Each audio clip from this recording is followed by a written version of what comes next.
So today's theme is family secrets and heartbreak, and it was one of the first moments in my life that I ever had my heart broken. And so yeah, so that's basically what the theme is today.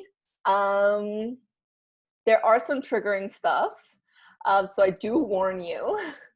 Feel free if you have to jump off, if you can't, like if you feel like you're not comfortable listening to what I'm saying. I do not take offense. Totally, you can jump off. Yeah, so that's all I wanted to say. In case you do feel triggered by anything, it's totally cool if you need to jump off, because I understand that my writing is kind of very honest and I go kind of deep as much as I can remember anyway. So yeah, thank you again for being here, and let's get started. Oh god.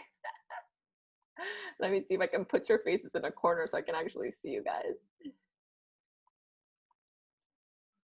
Okay, so put it in a corner and I can read over here. Okay, I'm gonna start. Okay. My father's existence were like hands wrapped around my neck constantly, always keeping me pinned against the wall, leaving me enough room to breathe, but barely living. I had just enough oxygen to make it through each day. But it wasn't always like that.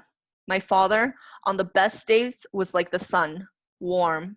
His hugs filled my soul with comfort and safety. When he would give you one. His hands are strong, calloused from working and lifting heavy boxes. He traveled Colombia as a truck driver for a chips company delivering merchandise to small and large businesses. He would be gone for days. His absence was felt all over. The house was a little quieter and a little less lively at my grandmother's, where we lived. I would look out the window every day like a puppy without its owner, hoping to see his big white truck pulling up outside the door. Sometimes, when he was off work early, he would surprise me by picking me up from school. The church bell rang, announcing the end of the school day. As I ran out, his big white truck with a red logo on the side that read Margaritas was waiting for me. But this time he was standing outside. He smiled and I jumped into his arms. I was 5 then, and he was like a tree, sturdy. He was different that day. I have a surprise for you, he said, as we sat in his truck. As I looked to the left where a big cardboard box was placed, he said, "Open it."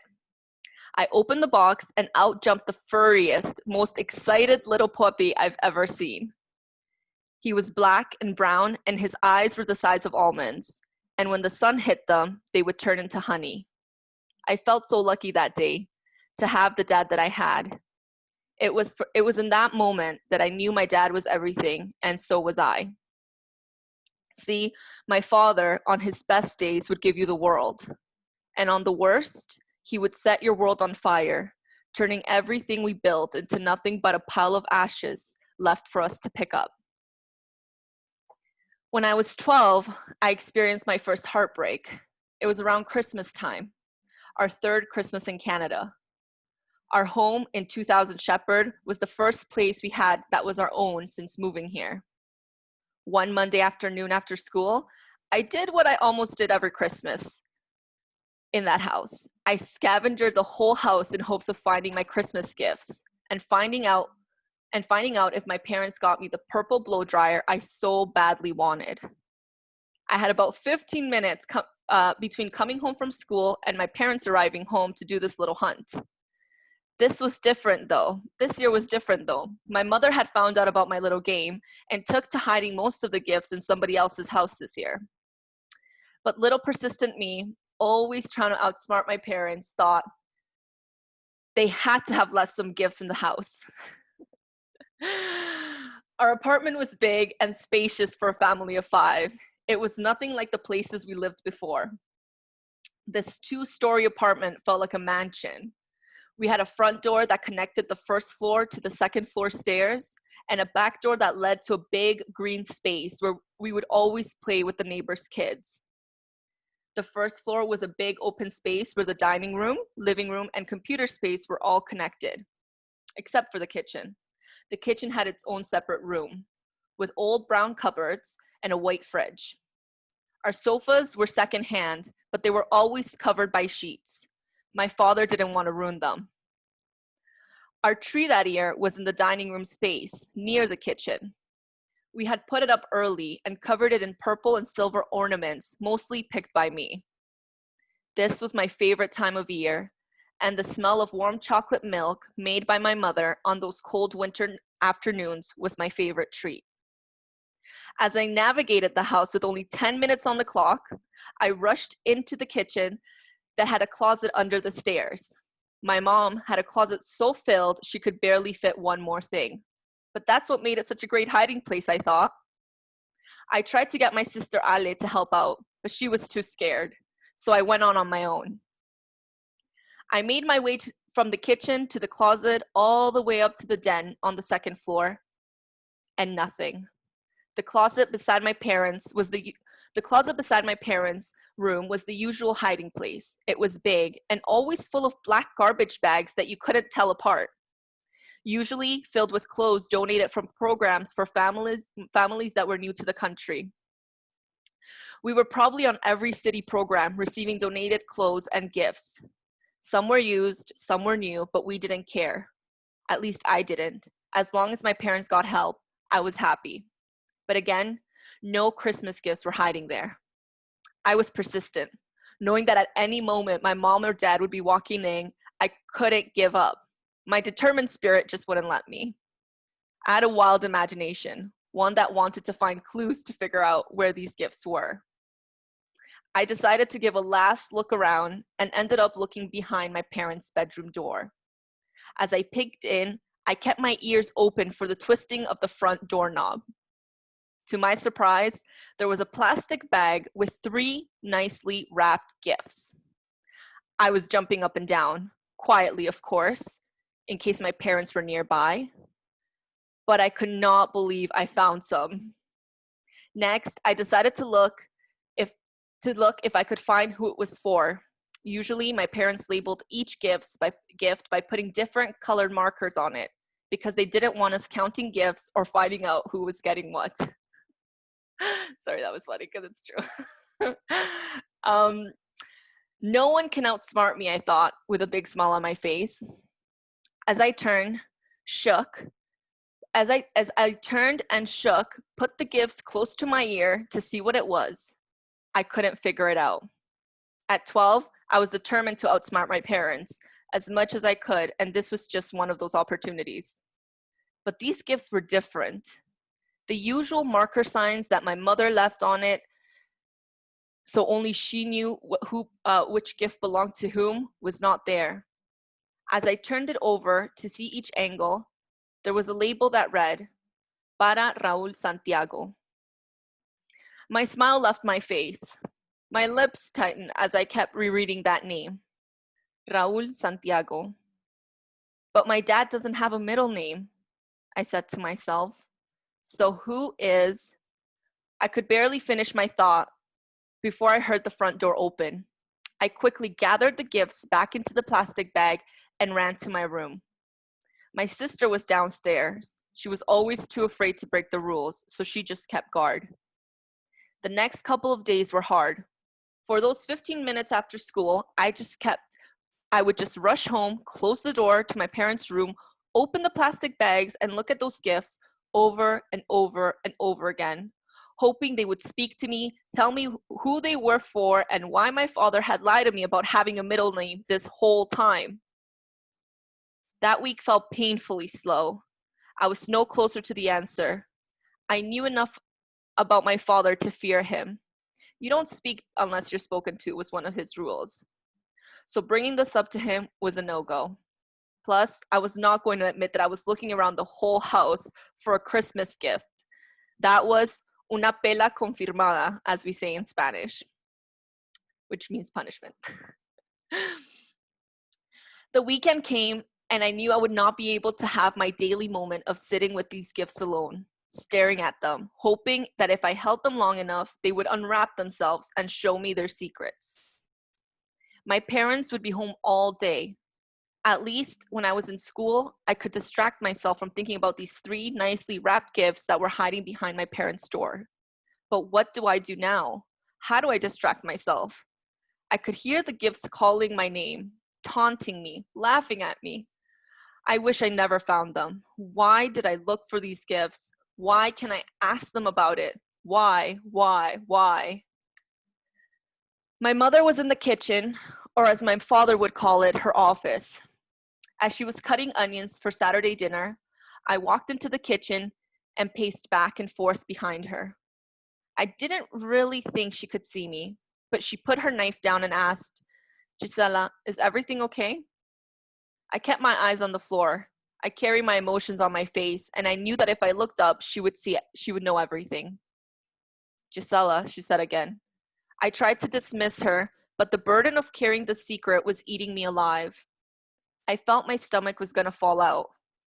I walked as close to her as I could, almost whispering, and asked, "Ma, who is Raul Santiago?" My mother's face went from white to red in under 1 second.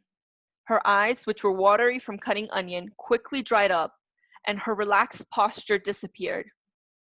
I was ready to be yelled at. I thought, for sure, this is it. I'm going to get a beating. But instead, she said, "I think that's a question you should ask your father." "But what do you mean?" asked my father. "Why can't you tell me? Why did he lie about having a middle name?" Before I could say anything more, she had turned her back on me and continued chopping onions. I stood there. Her words slowly sank in, and I started to sweat. This was not like her, I thought. That day, I couldn't eat, sleep, think about anything else but those damn gifts. On Sunday, we sat together for lunch. The dinner table never felt so quiet. I swear I could feel myself gulping water. I looked at my food and chewed quietly. I didn't want to be seen, afraid that if I made eye contact with my father, he would look right through me. I stuffed my face, hoping I could go back to hiding and crying in my room. But as I was about to finish my lunch, I heard, "Gisela, don't you have something to ask your father?" With a mouth full of barely chewed meat, I swallowed hard. And without much thought, and honestly no choice, I turned around and blurted, "Who is Raul Santiago?" With every space between each of those words, I felt every space between each of those words, but in less time than I could swallow them back, my father said, "He is my son." It didn't hit me at first. I was confused. I even laughed. But I could tell from his straight face that this was not a joke. I felt my heart skip a beat, and it just didn't make sense. A son? A son? A son? I kept screaming in my head. But where? When? How? Why? I covered my eyes as I stood there silently, hoping that he would take it back. How could he betray me? I thought. All these years, Dad, were they lies? All the sacrifice I made for us, all this to get us all this way. The love I thought was mine was nothing but a lie. I fought for you, Dad, every day. I come home on time, made good grades, turned down the volume, cleaned the house, gave you space, massage you asked? There I was. I did all that you said, but here we are once again. You don't love me. I knew it. He stood there waiting for a response, and I stood there waiting for him to explain, but nothing more came out of his mouth. I ran upstairs and cried all day, begging God to wake me up from this horrible dream. I cried behind closed doors where no one could see my pain, in the shower, late at night, under a tree while other kids were playing. Not me. I could not be like them anymore. I could not play pretend. I cried until all the love I had for him dried up, and all that was left was hate. I could see clearly now, I thought, who he really was a lie. Hearing the front door open announced his return from work. It was the worst part of my day. Putting a smile on my face, having to be asked about my day, it created havoc on my brain. His beatings became the fuel to my anger. We were his punching bags. But for the first time, I saw him. That being a dad was not for him, and we were a burden. Everything became fake. His hugs felt like a bag was put over my head, leaving me breathless with every passing second. His questions felt like accusations, attacks on me, proving to himself that why we were not good enough for him. His smile felt like a smirk, like he got away with it. So I stopped smiling back. I stopped doing anything that reminded me that I could be anything like him. Slowly, I let all the things that made me die, because if who I am was anything like him, it was not worth keeping alive. I cried and mourned him all in that week, because who we were before this no longer exists. He was once my son. I guess that what they say is true. If you fly too close to it, you will get burned. And that was the end of you and me, Dad. I erased it, burnt it, buried it deep in the dirt. That Thursday afternoon, I ran home from school like I did every day, and with only 15 minutes before anyone else got home from work, I searched my mother's drawers. I searched the kitchen too. I finally found what I was looking for. I counted 1, 2, 3, 4, 5, 6, 7, 8, 9, 10, 11, 12. 12 pills, one for every year I had been alive and a burden to you. I just want to go to sleep, I thought. I just want this pain to stop. So that is it for this chapter. Wow, Kelly. It's powerful. That was really hard to get to. So, yeah, that was one of the first attempts I did on my life when I was 12 years old. And it was really hard to experience because my father was my everything for, for a lot of us as girls, as women. So that was a really big betrayal for me. And you know what's funny? Like, I don't think I ever let myself process this to this extent. That's why I'm so grateful for this book that I'm writing, because it's allowed me to go back and see where my pain is. And this carried a lot of pain for me, which I had no idea. Like, writing this, I had version after version after version, because each time I was just like crying and crying and crying. And I was like, damn, how much more tears? And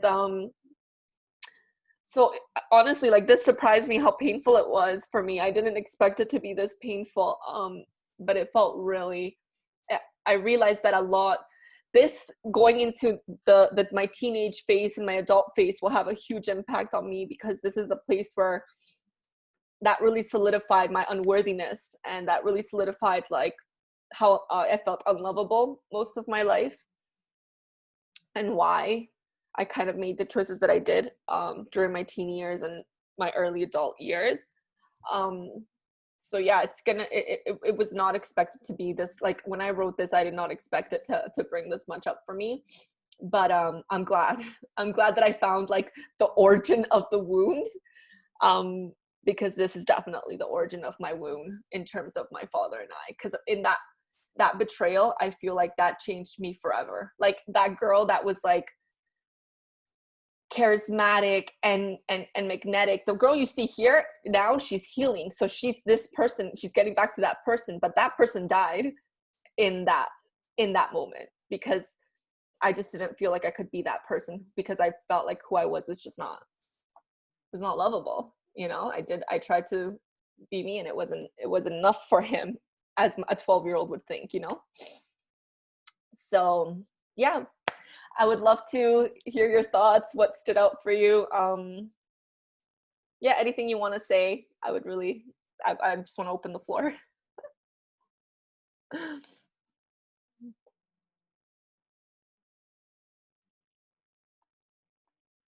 Well, Gisela, I think one of the things that really blows me away about the way you're writing is that you're writing in your child voice and your woman voice at the same time. Like you're just doing a really beautiful job of balancing that out. And I don't even know how you're getting into your own head at 12 like that, but that's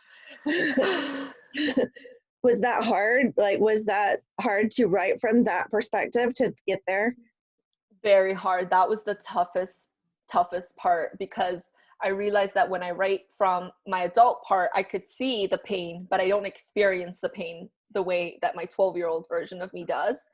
And that's why I really have a very protected, safe space that I do it, that I have to be alone. I have to, like, I'm usually in nature writing, because I feel like I cry my eyes out, like literally I'm like, because I get into that space. It's a kind of like, I have to I have to mentally prepare myself to go into that space. And I just close my eyes, and it's very easy for me, because these are things that I felt so deeply, but we kind of just like push away most of the time. We don't want to go there. You know what I mean? Which is normal for a lot of us. And, but me making myself go there, I don't think I could have done it before.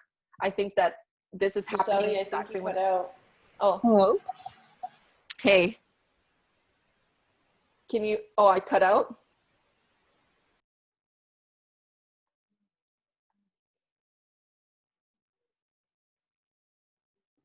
Can you guys hear me now?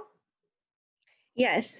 Sorry, my internet's being an asshole. So I need to I put it on my phone. Thank God my phone still works. Oh, I don't know, like 3 times today my internet went off. What was the last thing you heard me say? You were talking about going into that deep place, where you go by yourself and you go into that. Um, Yeah, so it takes a lot. Like, I really have to be gentle on myself. Like, those days I really have to do a lot of self-care. I have to like just spend that time writing it, and then give myself a ton of fucking love, because it takes really a lot of emotional labor to go there. But it's things that have been dying to come out. I feel like they've been trying to come out for so long, and I've just suppressed them. And once I can get through the pain and really like cry it out, because I feel her pain. Like, I feel the 12-year-old in me was very much like in pain, like that was the ultimate rejection, like for me, like that was the ultimate like betrayal, in terms of the relationship between me and my dad. So going back to that was really hard, but I think that this happened at the time that it did, because I'm able emotionally, I have the tools to kind of bring myself out of it. Because if I went back before into that space, and I'm doing this all by myself, like ultimately I'm bringing myself back from that place into my other place. So I just give myself permission to go back to that place, come out, and then give myself permission to write at a very surface level, like an adult version that's watching the 12-year-old. And then the gift is that I am both of her, right? I am still the 12-year-old girl inside. So it's like I get to play with these two kind of perspectives. And yeah, it's powerful for me, like it to emotionally feel it, because you're writing it is one thing, but feeling it is also a next layer of it. yeah, I mean, I can tell a story about things that have happened. You can tell a story, but to feel it, to tell the feelings, like that's a really deep and complex layer. Just it blows my mind that you can go there and and kind of scoop it out and put it together like that. It's beautiful. Thank you, Stacey. I really appreciate that. Um, I actually, first, I wanted to thank you for being so honest and vulnerable through this chapter and through your book. Honestly, I've really appreciated everything you've written so far. And I think it's unfortunate, a lot of the things that have happened to you, but at the same time, it sort of just highlights your strength and your resilience and your beauty as a person. And if anything, it just makes you so much more inspirational in a way, because you have a beautiful daughter and you're such an amazing author, like writer. So I've really appreciated the way you write. And which leads me to my next point, which is that the way that you convey a lot of your experiences it's very captivating. Firstly, it's done in a way that we are sort of put in your shoes, even though we haven't experienced that as you have. But at the same time, you say it and you write it in such a way that we understand your feelings and we understand who you are as a person. And in a way it can, and as I, gather from what you're saying, it's also it's a bit of your like healing process, right? Is to get that all out of your chest and out of your system at the same time. But I mean, I can also say that for a lot of people who have experienced trauma, like in a way it's, I don't want to say like comforting per se, because like obviously no one really wants to hear that other people have gone through other traumatic experiences, but I think it really can help a lot of people process their own healing that they need to go through. So I've also really appreciated your experience and your writing, your openness up until this point, because I don't know of many people who are so open about their writing process and getting feedback from people and being so down to earth and humane about it, which I think is just so beautiful. So I commend you on like all levels, Gisela. So honestly, you're just such an amazing human being. Thank you. Honestly, like having like this idea, thanks P for putting this idea in my head of doing a live chapter reading, because it's already hard to like do this alone, and this feels less alone. You know what I mean? Like if I had to write this whole book alone and not kind of have the support of you guys and the love that I receive and the feedback, it would be a lot harder. I definitely think that it would, a lot of times, especially after the third chapter, I wanted to stop. Even before the third chapter, I'm like, I don't think I can go any further. Like I wanted to stop. I wasn't going to even publish that. And I just, it's been because of this kind of community that has shown up for me as I write this book that I've kind of been able to, it's helped me so much. So trust me, like this is like something beyond what I could imagine. You're amazing. We love you. Thanks, P. I love you too, boo.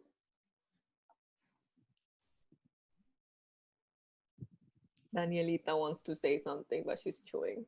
There's so much food and chicken grease on my hands right now, but you read my soul. I do.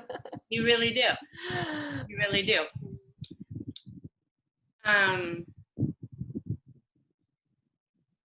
I have had a day. I have a splitting headache, and like around 6 o'clock, I was like, no, earlier, 4:30, because I taught 5 to 7 today, and I was like, shit, like I have so much to do, and I'm like, the day is not going my way, and I was like, I think I might have to miss one of Gisela's readings, so I messaged you to be like, listen, I might not be able to make it, and I just felt like I was just like, no, like I need to go. I was just like, I really like, not even need, like I want to. So I'm happy I did, of course. Yay. So many things stood out. It's so cool how you find these stories that are kind of emblematic of big themes. And that's actually also a really cool like model for other people, is like at first when you started telling us about the Christmas gifts, I'm like, I know this is significant, but I don't know why. And I was like hooked as I'm warming up my chicken. I'm like, what's going on? It's also very, it really cuts to your heart. Like, because as you're saying that, it's, with you, I mean, I love you and you really pull at my heartstrings, but as I'm listening to this, it's like, I'm imagining that 12-year-old that just wants to play and just wants to find her fucking Christmas gifts. And you find this shit, and it's just like, it's so intense. Like it just makes, honestly, it's like, it's funny. Like I know your daughter, right? And we spend time with your daughter and we see the way she plays, and it's just an extension of you. And I just I imagine kind of that sweet, innocent child who had a lot of innocence kind of stripped from her at a young age and was looking for it back. It's so intense. Like I just imagine this kid wanting to play and being excited, and it's like, no, like this huge thing. And also kind of what stands out to me is, and I've said this to you, I think probably every single chapter that you've read, just like you're like, I kind of imagine like, what if that was me? You know what I mean? I don't think I would have understood it as deeply as you did, like the situation. Or I just imagine that I wouldn't have. And it's always just amazing to me, like how adult your comprehension was. And that also kind of points to how you were really forced to grow up really quick. Also, like, so you said at the end, 12 pills. Mm-hmm. you took as a 12-year-old 12 pills? Yeah, I thought it was gonna kill me, but obviously I'm not. I was 12. I didn't know it was gonna kill me. I thought I was gonna die. Yeah, well, it's also like that's also kind of like como que me llama la atención because when I was 12, like I don't know if I had a concept. It's funny because as a kid I did sometimes think about like wanting to kill myself in days that I was sad. Like I remember having that thought. I'm not sure I ever knew how. And it's like another thing that I'm like, whoa, like she grew up really fast. Like how did she know that? You know, like what? I don't know. It's just interesting, even to observe your reactions, like how it all kind of comes together. Anyways, I could keep going, but I love you, and I'm so proud of you, and you're beautiful, and I'm just really happy to celebrate you. Thank you, my love. I really appreciate that. Really, really do. Really, really do. Thank you, Melinda, Luisa, Felicia. Anybody? Anybody have any comments? Yeah. You know what, Gisele? Well, one part that really stabs me in the heart because it hit so close to home is almost like the love affair, for lack of better terms, with your dad. Which when you said the thing about wanting him to come home, it's like I hated my dad and I also loved him. And you throughout chapter by chapter, do such a wonderful job of expressing, I hate you, but I love you, but I hate you, but I love you. And I feel that so deep, that kind of disillusionment with this person that's supposed to protect you, like that stabs me in the heart because it's just so true. And so I'm very grateful for that. And I think that the chapter intensifies towards the end. It kind of builds up to this climax of, it kind of reminds me of those narratives of like Christmas Story. It starts with like the facade of like happy family, blah, blah, blah. But the viewer knows where it's leading to, something dark. And I already knew the end of the story because I know you and I know what you've been through, but it was still, I'd never heard it told like this before. One thing that I'm kind of curious to ask other people is, did you fully understand why she felt betrayed? And the reason that I ask that is because I wonder if this is like version 1 of this chapter, Mm-hmm. where it's just like, let me start to paint the picture, or do you want to kind of half tell the story and then bring it through to other themes and other chapters? Do you want to start to paint it, or do you want to have more of a comprehensive feel? I love the way that you end the chapter. I think that's very powerful that you end on that note, right? It reaches a climax and then boom, next chapter. That's smart. I just wonder if other people understood why the depth of the betrayal, because there are different ways that you could potentially interpret that news, right? Mm-hmm. Like if I found out that I had another sibling, I would be like, yo, that's pretty cool.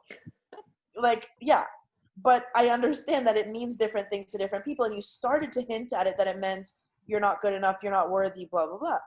I wonder just a little bit about your intention. If your intention is to just sprinkle enough that it piques our interest, or did you want us to feel the depth of understanding of the betrayal, in which case even though I can imagine and I understand you, still as the listener wasn't 100% on board with understanding why did this feel like such a betrayal to you.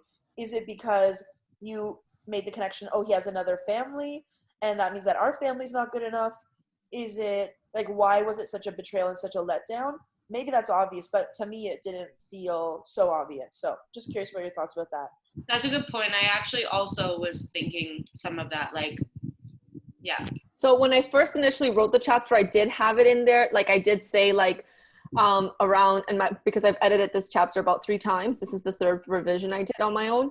And I had in another place put like, you know, a kind of like a question asking where I said, you know, I guess we weren't enough for you. Like, did you feel pride when it was a boy? Like, is that what you went looking for? You know what I mean? Because in our culture, it was this idea of, you know, everybody used to bother my mom, like, oh, you gave him all girls.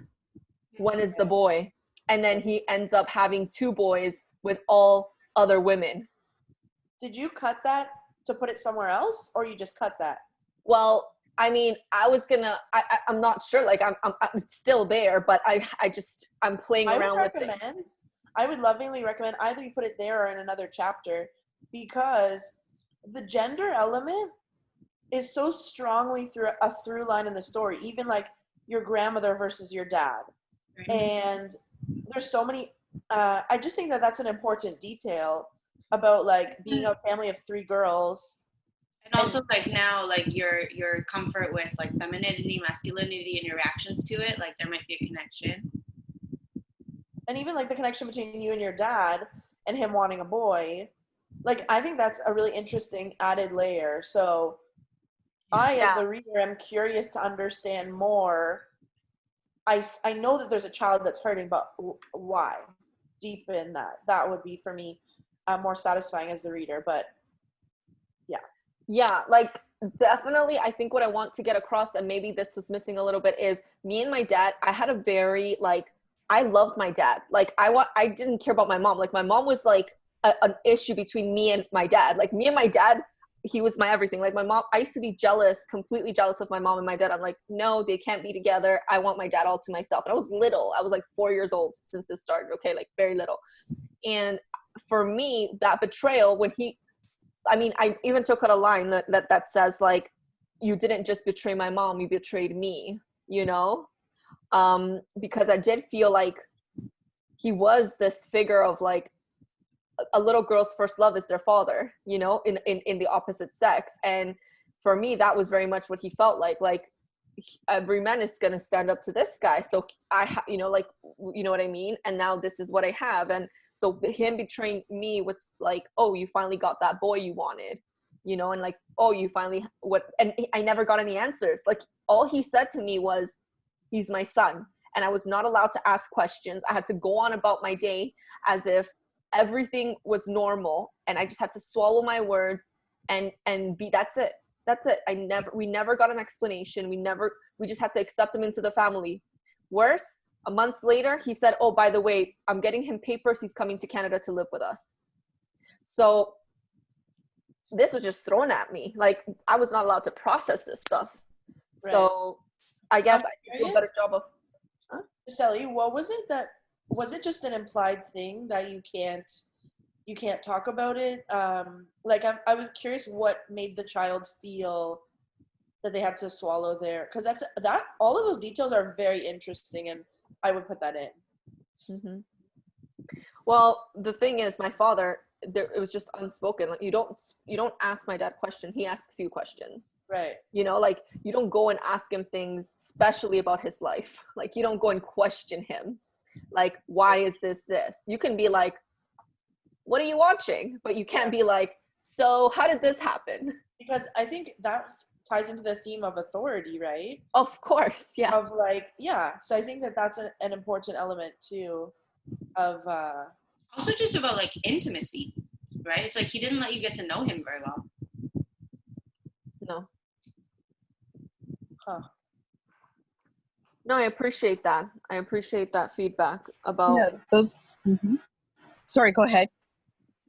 No, go ahead. That was it. That's all. I was just gonna say that I do echo those comments about, you know, maybe including even like a list of questions that you ran through your mind after he responded to you that he was your brother, and just sort of say something like, well, in my head, like, you know, all these thoughts ran in my mind, all these questions filled up my mind, and then just say all the list of questions you had, sort of so that the reader also understands, you know, your dynamic with your dad a bit more about precisely that, you know, you didn't feel like you or anyone in your family really, I guess, was not in a position where they could be asking these questions, right? But it doesn't mean that they weren't there, right? You're human after all. You have this innate, you know, curiosity, but also at the same time, you're his family, you're his blood, you know, you've been living with him since you were a baby. So in a way, it's also your right to know who else is included in this family, you know, whether they've grown up with you or not, right? So maybe it's also a good time if you have like anger you want to put out there, like in other ways, definitely.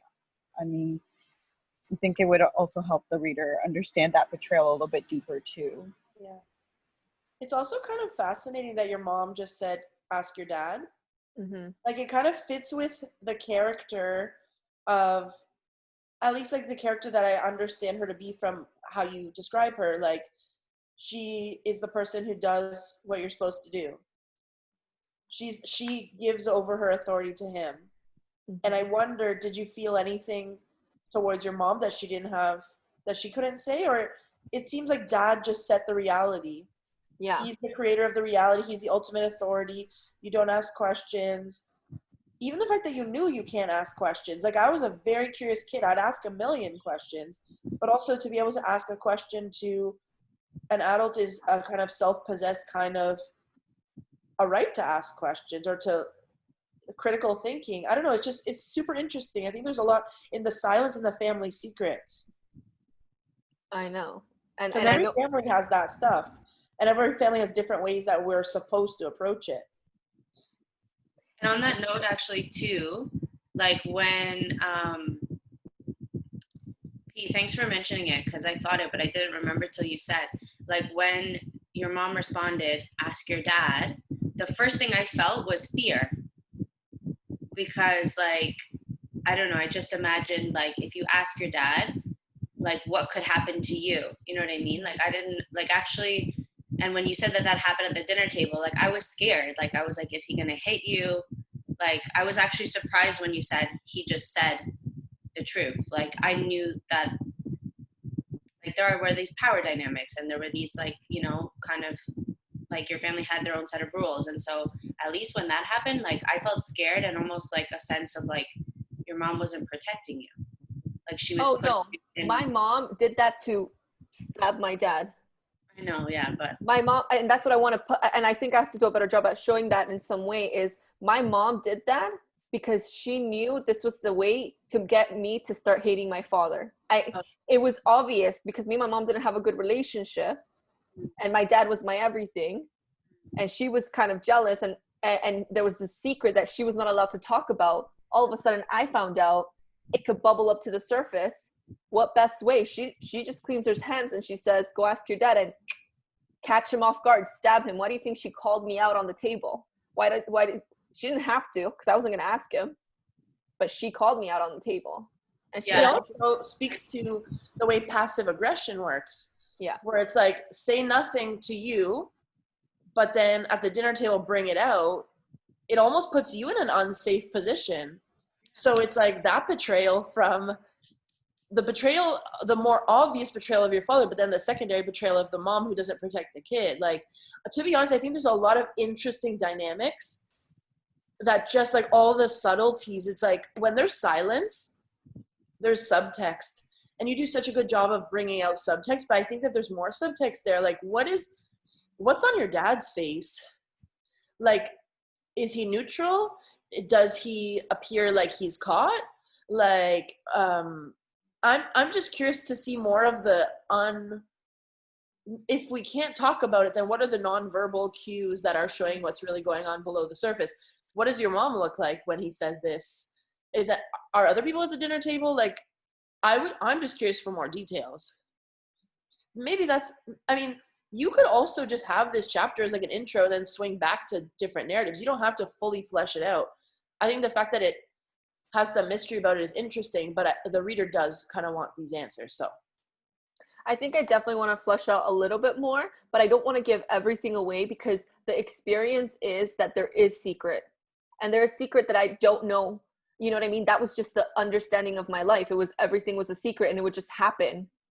It would just happen. And if you think that's one of the worst secrets, there's just more. Like, every time I thought I hit the secret, no, there was more secrets. And I'm like, okay. Yeah. You know, so it's my life has been full of these secrets, right? So I want the reader to feel that, to feel like they don't know the conclusion because I didn't know the conclusion.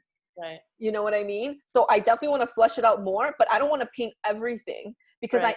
The thing is, the perspective of that 12-year-old, she's looking at herself in that moment. She may see her father's face, and I definitely say, but she's not looking at her sisters. She's not even caring about that because right. she's literally in flight or fight mode. She's like, something's going to happen here. I don't know what it is. And this is what's going on in my head, you know? And when you're in that moment, you go zone. You don't go like, well, what, you know what I mean? You're not like, that's what, that my sister was over here and she was over here. No, you literally are, it held, like, time stops. You know what I mean for you?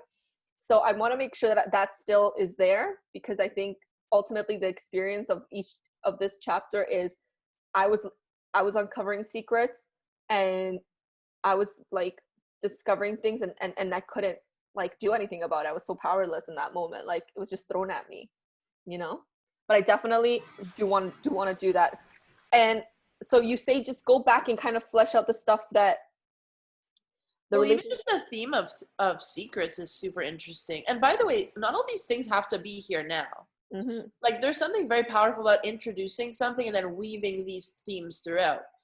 Like, I think the idea of family secrets, Mm-hmm. it's like it relates to chapter 3.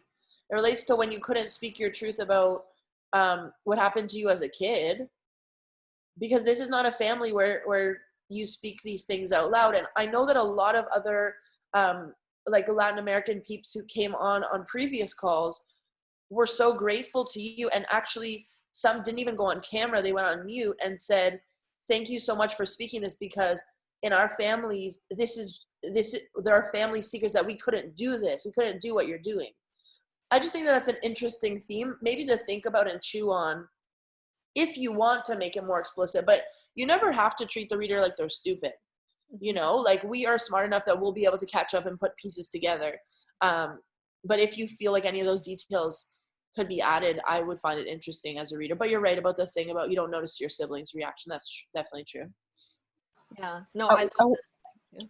Yeah. I wonder if you could also include that. I mean, again, like what Paloma said about maybe not putting it all in this one chapter, but about your feelings of fear of flight, right? Which I think really would resonate with someone who's reading this, and that understanding your thought process too. Like, finding this about your dad, then you're probably running like some thoughts. I don't know, but you can obviously clarify or whatnot. But like, do you think your dad was going to leave you for the brother, or like, was it more like, was this child, did this come about from like before your dad met your mom, when your mom was in the picture, and Yeah. then having all these thoughts as a woman, and you know, obviously feeling betrayed from your father from that sense too, because I think the fear of flight is something that is also kind of like burying your hands into like the ground with it, just is just so raw too, Mhm. right? Like bringing about these emotions of like, should I be prepared to defend myself, in case the person who's supposed to defend me can't defend me now? Mhm. Or am I supposed to just kind of stand still, frozen, as I have sort of been taught to do, and not ask questions? So definitely, maybe even like, you know, I just really like that you mentioned that you felt this fear of flight, like these emotions of fear of flight, because I think it would really help with, sorry, my mom's on the phone, I'm just calling her. I think it would really help with getting to understand that like rawness of that experience a little bit more too. No, I appreciate that. I really do. And it's true. I should put somewhere that this was, I mean, I found out later. The thing that's why I didn't bring it up in that moment, because I was getting really specific to the moment. But later I had to do my own digging. Literally nothing was told. I literally had to be like an investigator. I never even knew what the woman looked like. Like, I have stories of this, and like, for me, definitely, when I found out it was an extramarital affair. My dad was a truck driver. Truck drivers in Colombia are known to have many women in different cities and kids in different cities, even double families. So I didn't even know that, but that is a thing. Like, truck drivers don't come home for weeks or even like 4 or 5 days at a time. And they travel to different pueblos, which are little villages, and they have different women. And that's what happened to my dad. He got caught with one. He had an affair after me and my sister. And then we had to just accept this child that was like, I was 12 at the time. He was probably around 4 or 5 years old. So he had, you know, he had been like there and sending support and like all these things that I didn't know about. So definitely, I think I didn't mention it, but I think what I'm going to do is keep the secret theme, bring it out, and then weave it into other chapters as I'm finding out these things. Because that's what keeps the conversation of the 12-year-old so real, is because I'm kind of omitting a little bit of the other details because she doesn't know that, you know? It's also cool when you talk about how the child is smart enough to avert her eyes, like the way a parent can just see right through you. It's like, you know, it's like you have so many different pulls on you. The pull to know, the pull to not speak to authority, your native curiosity, unsafety, like so many different, you just have to constantly be policing yourself, especially because he could be quite violent. You're always on your toes. And I think that theme of freezing in the face of authority, like that's a really interesting, it might be just an interesting exercise to think about the themes of your story. Like you knew going in, home was a theme, authority was a theme, family secrets are a theme. And you might later want to kind of more thematically pull things together, but it's interesting, a gender, of course, like to see these things unfolding. Anyways, it was very interesting and powerful. Guys, thank you so much for that feedback. Honestly, like I just, every time I do this, I come in so nervous. Literally, I pray to God every time. I'm like, God, help me, like have the courage to do this. So I really appreciate having you here. You guys are like my rock. I love you all so much. I hope that this, that we keep doing this because I really need the support in a lot of ways. But thank you so much. I really love you guys. And yeah, I will definitely take all this into consideration and keep fleshing it out. Good job, Giselle. Nice to see you, Lisa. Nice to see you, Stace. I know, Lisa. It was so good to See you, It's so good to see all of you. I do have to run to a class now, but Great to honestly, see y'all. thank you so much. Bye, You're friends. just so inspiring. Thank you. Have an Yes. amazing rest of the night. Love you guys. Bye, everyone. Bye. Bye.